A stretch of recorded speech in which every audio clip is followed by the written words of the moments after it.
Theological pipe. I've been expecting you. There is a God, and I speak German. I'm not him. There's wars, there's rumors of wars, there's political division, there's strife, there's concerns about COVID, there's concerns about the political divisions in this country. The media is corrupt, politicians are corrupt. I can go on and on and on. And the thing is, it's not just 2021 that's the case. 2020 was the case. 2019 was the case. There's always, we can go back every year, there's always been those concerns going on in this world where there's been problems and issues. And it seems like everybody, the moment that they're in, that's when things were the worst, right? And I'm not going to downplay the division. I'm not going to downplay the issues that we're having in this country right now. But I do want to say, as a believer, as someone who does theological pipe podcast, and I come from the perspective that there is a God, I wanted to have a special victory cigar. Now, normally I would do this. I did this a few days ago, a victory cigar podcast, because the Oklahoma State Cowboys won a football game. And I tell you that I thank God for sports, and thank God that I can watch football and forget about all the stuff that I just mentioned. But there's a verse in the Bible in John chapter 16. Jesus talks and he says, listen, I'm telling you these things. I'm telling you my words. I'm talking to you, and I'm telling you who I am. I'm telling you what things are about. And I'm telling you these things so you can have peace. And he goes on to say, in this world, in this time, in this world, you will have troubles. But he says, take heart, for I've overcome the world.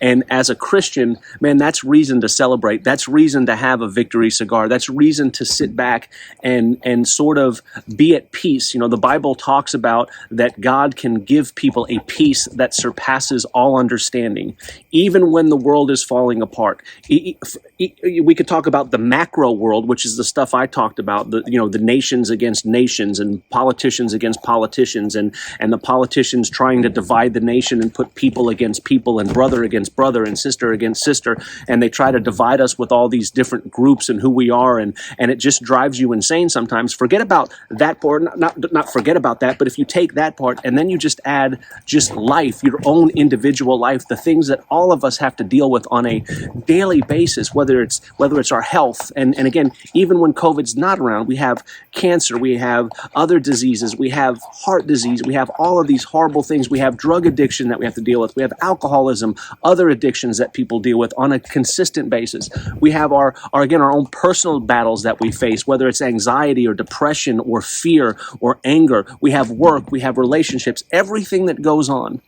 And Jesus' message is, take heart, because I've overcome the world. I've overcome all of your problems. I've overcome all of your issues.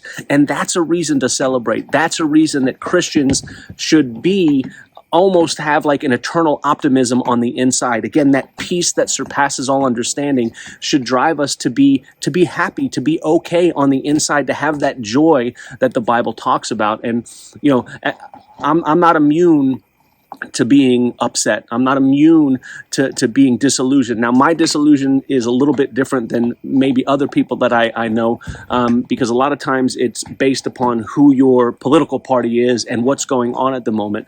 My disillusionment and concern is all of it, and just how I don't like the media. I think they're corrupt. I don't like politicians on both sides, Republicans and Democrats. I don't like the way that they play games. I don't like the way that they divide us. I don't like the way that they politicize every single thing that goes on. And because they do that, because they cry wolf constantly, when it comes time for something important, half the country's not going to listen to them because it's one side. And then the problem is, if you switch sides, then you'd have the one side that was believing them would now not believe them, and one side that wasn't believing would now believe them based upon what political ideology they're from. And it's just frustrating. It's sad. I'll give you an example that blows my mind. I don't care whether you're a Republican or a Democrat. Again, as a believer, as a Christian, my citizenship is in heaven, and I'm not saying I'm perfect at that, but I try to live that way. But I would have thought that a man and a woman and a political activist following a senator into a bathroom and accosting her while she's in the bathroom would just garner universal no, like that's unacceptable. Like we shouldn't do that. And yet you have politicians and you have media people defending it and encouraging it, saying no. Her name's Krysten Sinema. I think she's a senator from Arizona. I don't think she's a senator from Arizona. And she was accosted. I don't care whether you agree with her politics or not. The fact that people went into the bathroom to accost her and filmed it and thought that that was a good thing to do and then posted that. And then there are, again, media members and politicians encouraging it and supporting it, saying, well, if she would listen to her constituents, they wouldn't have to. The answer, it should be no. Even the President Biden, again, I don't care what you think about him, but even he said, you know what, that shouldn't happen, but. There should be no but there. There should be no, he said it's part of the process. No, it's not. Following people into a bathroom should be universally condemned. And that's what politics does. It ruins everything and it ruins people's sanity and it makes them say and think stupid things. And so all of that stuff, I'm not immune to that. But as a Christian, I want to take a step back and realize that Jesus Christ, the one who died for my sins and made me right with God, not because I'm perfect, not because I did anything special. He did it all because he just loves me. That's what, for God so loved the world that he sent his only son. He did it because he loves me, even though I was a sinner.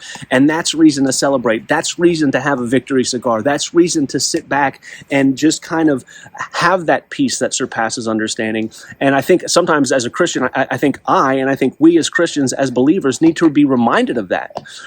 The world is the world, and it's fallen, and it is groaning, and the Bible says it's a groaning. It's waiting for Jesus to come back and set things right. It was broken and fractured when Adam and Eve ate the apple. Because of sin, the world is a place that is hurting.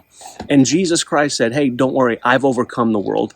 And so if you have faith in Jesus Christ, if you have faith in God for what he's done, man, that's reason to just enjoy the peace that surpasses understanding. That's reason to have a victory cigar and sit there and realize that, you know what, as a believer, and I've said this, I think, in other podcasts before, and if not, I've said it at church, as a Christian, as a believer, your life has no worst case scenario. Let politicians do what they want to do. Let media people do what they want to do. Let culture do what they want to do. In the end, God wins. In the end, Jesus wins. In the end, you win. And Paul said it best, and I'm going to paraphrase it. Paul's attitude, the Apostle Paul, he was like, listen, if I live, I get to tell people about Jesus. I get to live for Jesus. If I die, I get to be with Jesus.